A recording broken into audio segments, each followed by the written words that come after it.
चरणों में सारे तीर्थ धाम आपके चरणों में। हे गुरुदेव प्रणाम आपके चरणों में।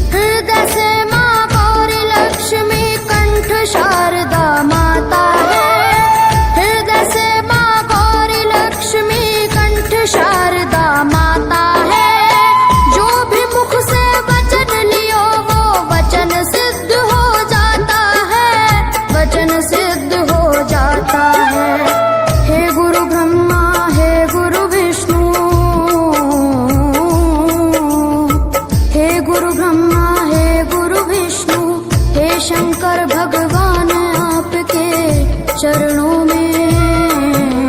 हे गुरुदेव प्रणाम आपके चरणों में सारे तीर्थ धाम आपके चरणों में। हे गुरुदेव प्रणाम आपके चरणों में।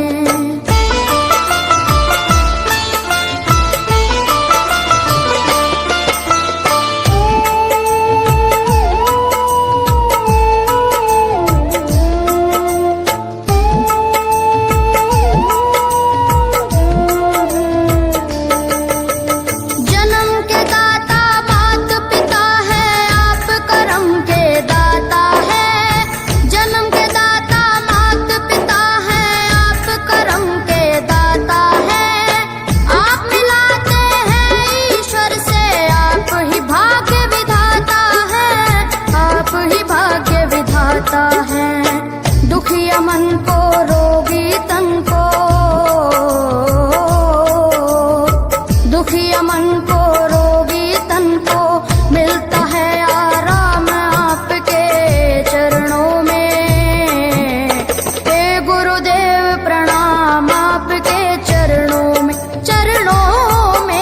सारे तीर्थ धाम आपके चरणों में।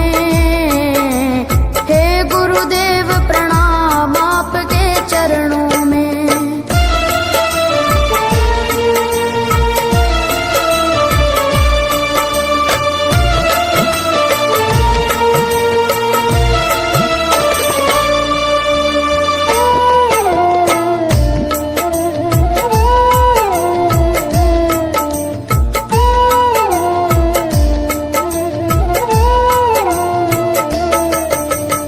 निर्बल को बलवान बना दो, मूर्ख को गुणवान प्रभु। निर्बल को बलवान बना दो, मूर्ख को गुणवान प्रभु। देव कमल और बंसी को भी ज्ञान का दो वरदान प्रभु, ज्ञान का दो वरदान प्रभु।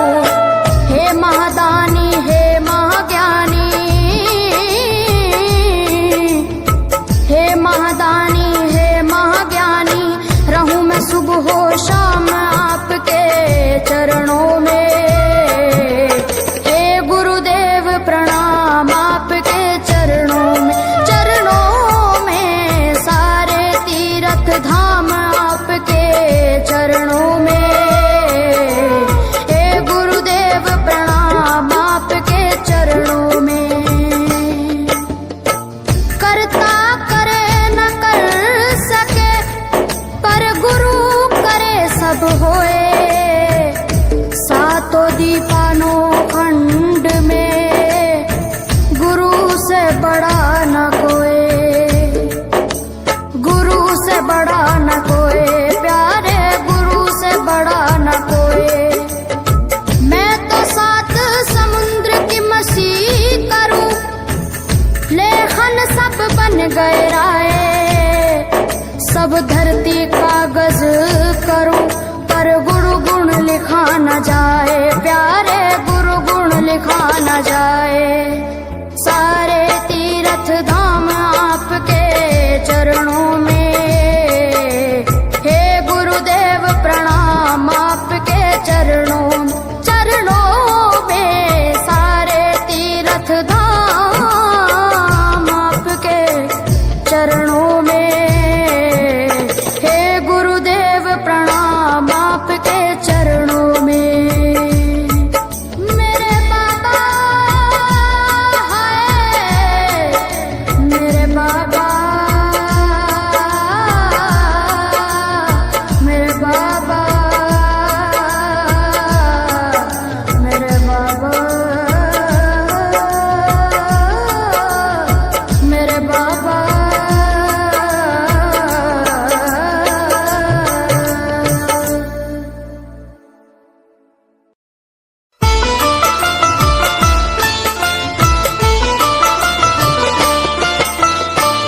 चरणों में सारे तीर्थ धाम आपके चरणों में। हे गुरुदेव प्रणाम आपके चरणों में।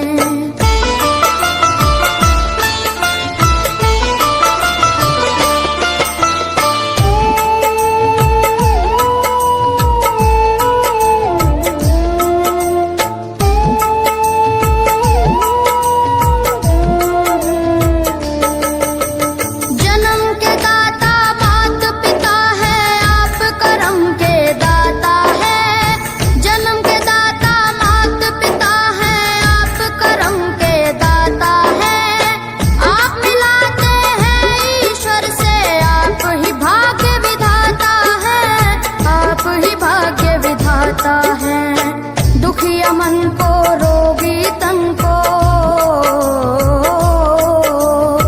दुखिया मन को रोगी तन को मिलता है आराम आपके चरणों में। हे गुरुदेव प्रणाम आपके चरणों में। चरणों में सारे तीर्थ धाम आपके चरणों में।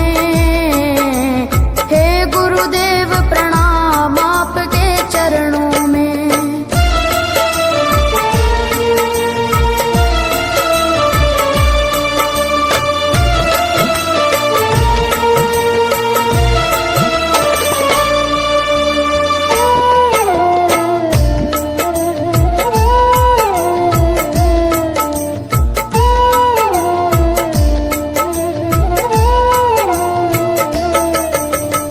निर्बल को बलवान बना दो, मूर्ख को गुणवान प्रभु। निर्बल को बलवान बना दो, मूर्ख को गुणवान प्रभु। देव कमल और बंसी को भी ज्ञान का दो वरदान प्रभु, ज्ञान का दो वरदान प्रभु। हे महादानी हे महाज्ञानी, हे महादानी हे महाज्ञानी, रहूं मैं सुबह हो शाम आपके चरणों में। हे गुरुदेव प्रणाम आपके चरणों में। चरणों में सारे तीर्थ धाम आपके चरणों में। हे गुरुदेव प्रणाम आपके चरणों में। करता करे न कर सके, पर गुरु करे सब होए। सातों दीपानों खंड में गुरु से बड़ा न कोई, गुरु से बड़ा न कोई प्यारे, गुरु से बड़ा न कोई। मैं तो सात समुद्र की मसीह करूं, लेखन सब बन गए राय। सब धरती